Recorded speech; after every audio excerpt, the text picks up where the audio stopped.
When it comes to the institutions that are essential for maintaining a safe, happy, and well-functioning community, your mind would probably go to local government offices, police and fire stations, hospitals, schools, and maybe a few others. But what if I told you there was a completely free, publicly available resource with the power to enhance the capabilities of all these previous institutions?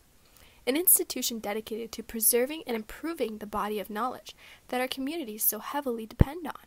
The public library, merely an afterthought to many, is an untapped resource in our daily lives.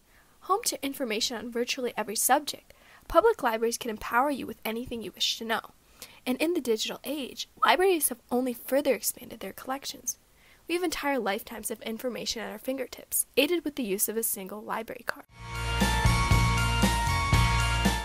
To learn more about the capabilities and publicly available resources of libraries, I talked to two librarians about what their institutions have to offer those living in the East Lansing area. From vast collections of media to study room to seed banks, these libraries have so much to offer anyone, but to especially students attending Michigan State. These librarians, one at MSU's Libraries and one at the East Lansing Public Library, shared some of their thoughts on the capabilities of their libraries, as well as some of their hopes and dreams for the future. A future that requires our active engagement and participation in order to reach the library's full potential.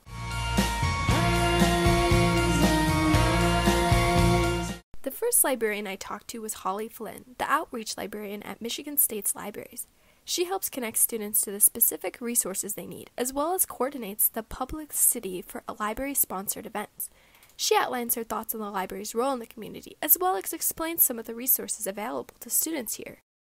My first question is, what role do you think the library serves in the community?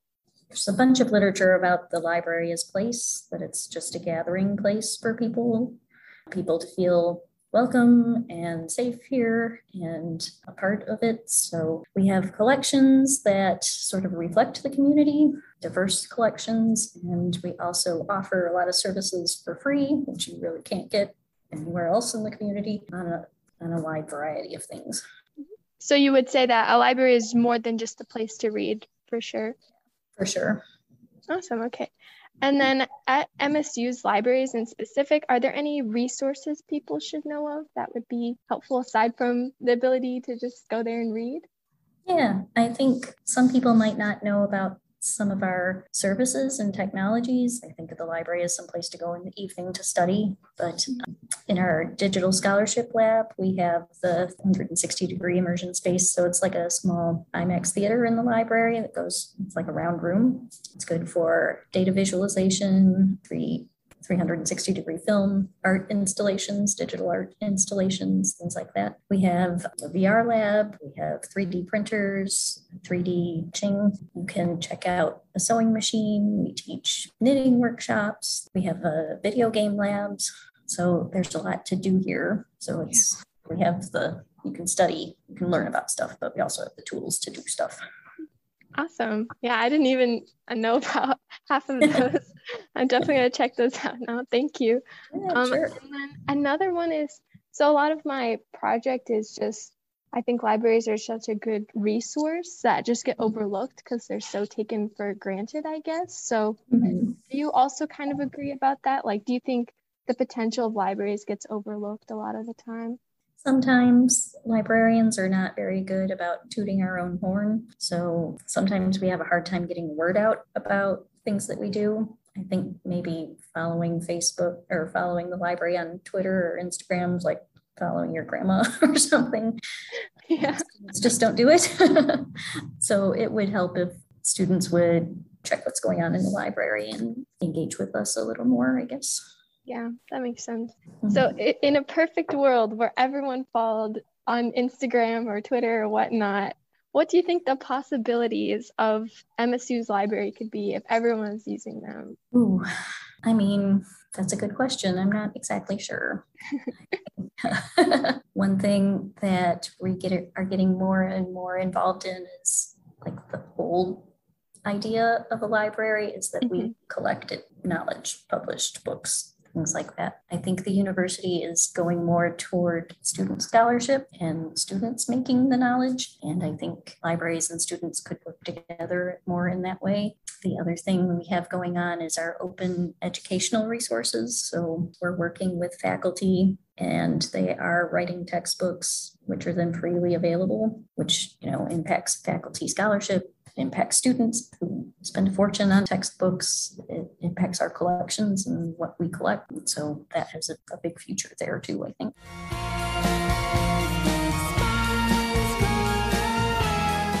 Holly makes some great points on the importance of engaging with the library, as well as details the direction that the university is leaning towards taking the library in the future. The second librarian I talked to is Angelo Moreno. He works as the Adult Services Librarian in the East Lansing Public Library. Similar to Holly, he works in coordinating library events and finding ways to get the community involved in a number of programs happening at the library. He speaks about the resources available to those in the community, which includes us as MSU students, and emphasizes some things that may be overlooked at the library. So my first question is, what role do you feel the library serves in the community? First of all, the community for us is the city of East Lansing. Mm-hmm. And the reason why I point that out is because we're surrounded by a bigger system that's called Capital Area District Libraries. So it's important to keep in mind that because of the way the structure is set up, our community is pretty strictly defined as the city of East Lansing. Mm-hmm. Although we, of course, serve and help anybody that walks into our doors, no matter where they come from. But in terms of like outreach and library cards, it's pretty specific to the city of East Lansing. So would you argue that a library is more than just a place to read in the community? Does it have other roles? I would argue that the library is more than just a place to read, although I do think that books and reading are, the center of gravity. But yes, we have, for example, study rooms that you can use, and you being MSU students happen to be some of the highest users of those rooms. So we have study rooms that people can use. We also have a big meeting room that organizations can use to have larger meetings or events, and whether those events are open to the public all of our events have to be open to the public, but sometimes organizations just want to have their own space and it's kind of implied that they're going to be in there. But we also have, all manner of media, not just books. So we have a lot of streaming material. We have streaming movies and TV shows, music, audiobooks. And we also still have a pretty robust collection of DVDs and CD audiobooks that continue to be checked out, as well as CDs and periodicals. And then, of course, programming, all kinds of different programming. I can really only speak to adults, but I will say that children's programming is pretty important to the library and fundamental to sort of building a community that supports us and that we in turn are accountable to. That sounds great. Is there any other specific resources that people should know about at the East Lansing Public Library? I'm excited to let people know about the library, period, because it's always a surprise to me, although it shouldn't be at this point, to hear people know or say to me that they didn't even know that the library was there, right? Or that the library is a resource that's available to East Lansing residents and MSU students, et cetera, free of charge. Although, of course, we are funded by taxes, but everything that we do at the moment of service for all East Lansing residents is absolutely free of charge. So I am just excited to let people know that there is this massive collection of publicly owned books and other media that people can have access to just by virtue of living in the city of East Lansing. Yeah, I agree. Like a lot of my goals for this project is just, I don't think libraries are something that people think of like on a first glance that are just there. And so this is kind of my goal, is to just kind of be like, hey, these are things that, remember and overlook a lot. Like my next question is, do you think the potential of libraries get overlooked? Absolutely. And one thing that I will say too, that is just one of those little details that I think is important to highlight, is you being a resident of East Lansing or a library user, because you can actually purchase a library card if you live outside of East Lansing, and it's not that expensive. It's like $30 a year. But anyway, you can make purchase suggestions to the library. So I like to point this out because this is another one of those things that's just overlooked. You don't see it in our collection, and you don't really see it in another library collection like MSU Library, or you can't get, which is another thing we can talk about if you want. You can say to us, there's a form when you log into your account, you can say, hey, will you please buy this? And often we will. So in that way too, a library is a reflection of what the community is interested in reading, as long as the community is actually participating. And so it's our job to really encourage people to do that. That sounds great. This is kind of just like a dream question, but what would possibilities be if everyone were to fully utilize the library? What would that look like for you? I think if everyone were to fully utilize the library, I mean, the collection would be more robust, you know, assuming that people took ownership of it and actually made suggestions to us about what to purchase. So right off the bat, that's the first thing that I always think about, is how the collection would be more responsive to a variety of interests, right? And so I also want to point out that that's really important for minority views. And I don't just mean racialized populations, although definitely that's part of it. Right now, if we were to just buy what was available and not put much thought to it, then we would have a lot of bestsellers and New York Times bestsellers. And that's great, that's fine. But we want to go that extra mile and really pay attention to like, what are sort of the obscure niche interests that people have and how can we meet those? Because we're not a business, right? We're not here only to make money. So we can afford to focus on sort of niche or minority or obscure interests. But there's also just expanding the idea of what's collectible, right? So a lot of libraries right now are purchasing things like projectors or telescopes or tools, or we even do seeds, right? So we, in the growing season in spring, we give people seeds for their gardens. So just expanding the idea of what is collectible and what is out there to be publicly owned and shared, right? I think that would be an exciting route in the future. Yeah, that sounds like amazing to me. I don't remember which library it is. I think it's the one for me. I live in Macomb area, and I think the Clinton Macomb Library, they have like, you can check out like pots and pans and like cooking stuff, and I think that's really cool. Like, I don't know. Absolutely. A library can be so many things. I think that's awesome. There's a library on the west side of the state that last time I checked, I don't know if they're still doing it, but they lent out bikes. Oh. That was the Kent District Library. So the sky is really the limit. And the more people participate, the more resources there are to make certain things possible. Yeah, sure. That's perfect. I love it.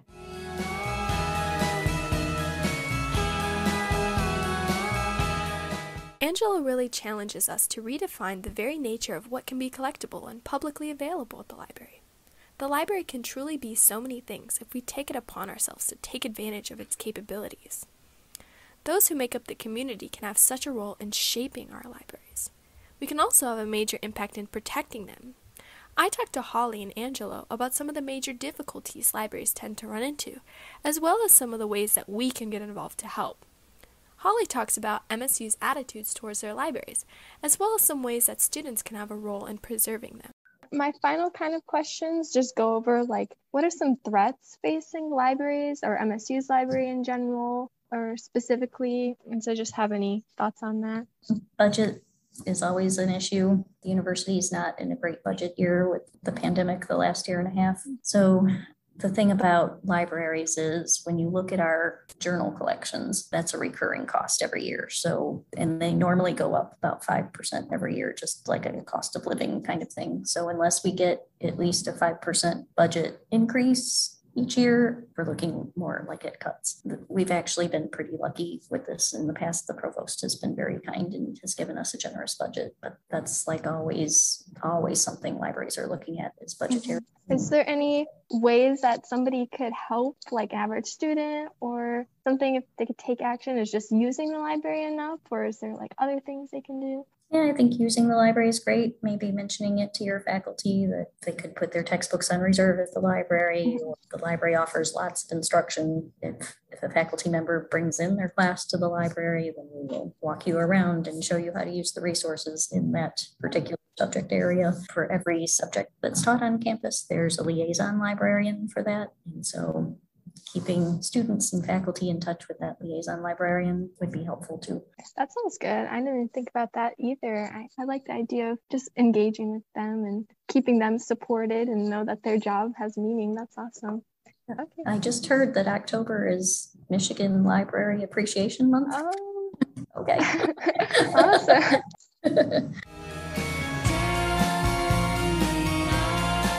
Holly makes some great points about getting involved to really maximize the library's capabilities at Michigan State. Angelo also mentions budget as a concern for libraries, as well as lists some other difficulties facing the library. Okay, so my final questions are kind of just like, what are some threats facing the library? Are there any things like budget? Like what are normally the difficulties that the library encounters? Yeah, so right away, budget is an issue. And I don't know enough about it to speak super intelligently, but in broad strokes, we have seen municipalities don't often prioritize in terms of the budget, arts and culture and education. And so in so much as they do that, then that is a threat to us, right? I mean, just in East Lansing, and this gets into a little bit controversial territory, but just in East Lansing, I don't know the exact numbers, but of every dollar that a resident spends on taxes, 45 cents of it goes to the police, for example. And so the question is, why is 45% of my tax money going to an institution that might not necessarily be very productive for community development, right? And the debate is out there, right? So that's definitely a conversation, allocation of resources.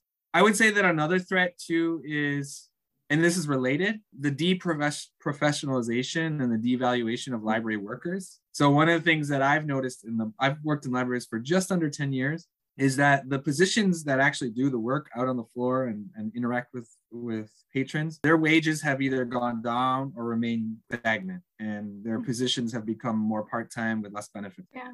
The director and administrative positions have inflated over, they've gone up. Mm-hmm. And it's not to say that directors and administrators aren't doing work, but there is a question there about, well, are we sort of biting our tail by devaluing the frontline work, and so those are the two threats that I see. But luckily, there's a flip side to that where, in terms of budget, I think more and more people are paying a lot more attention to city budgets now, especially over the last couple of years. Yes. And more people are voting in local elections and just paying more attention to local politics, which I think will ultimately fall to the favor of libraries, because people love libraries. They're one of the most popular institutions, according to poll after poll, in American society. So there's the flip side of that. And then in terms of the devaluing of the workforce, there's more and more efforts by library workers to advocate for themselves, whether that's through unions or whether that's through more activity in the professional organizations. So for those two threats, there are also positive responses. That makes sense. And then just to kind of leave it on what can we do about it? How do you think the average person could help maybe alleviate some of those concerns, or just like in general help support the library? I always say that people should go to board meetings, which I know is not exciting. And to be fair, often these board meetings are just show, decisions are made prior to the actual meeting, and the board meeting is really just kind of a show. I mean, this is an open secret about a lot of local politics. It's not that controversial to say it. But, I think that if people start going to board meetings and just being there and asking good faith, honest questions, I think it will change a little bit the sort of autopilot that a lot of these institutions are on, and maybe think a little bit more critically about allocating resources and what people's priorities are. And just related to that, signing up for library cards, checking out books, going to programs, because the more that there is demonstrated support for the libraries, the more likely it is that resources will be allocated to them. So one thing that I like to say is that if you're, in a library and you see a book that even remotely interests you, that you're not necessarily going to read it cover to cover, check it out, because that's one more tick on our, it's not like we have a spreadsheet, but that's one more data point about, people using the library. And the more that we can demonstrate that, the better off we'll be. Yeah, that sounds perfect.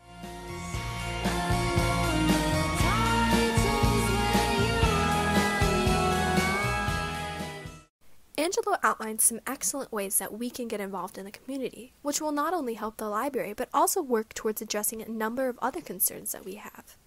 Ultimately, Thanks to Holly, Flynn, and Angelo Moreno, I feel as if I have a much better understanding of the power and capabilities of the libraries here in East Lansing.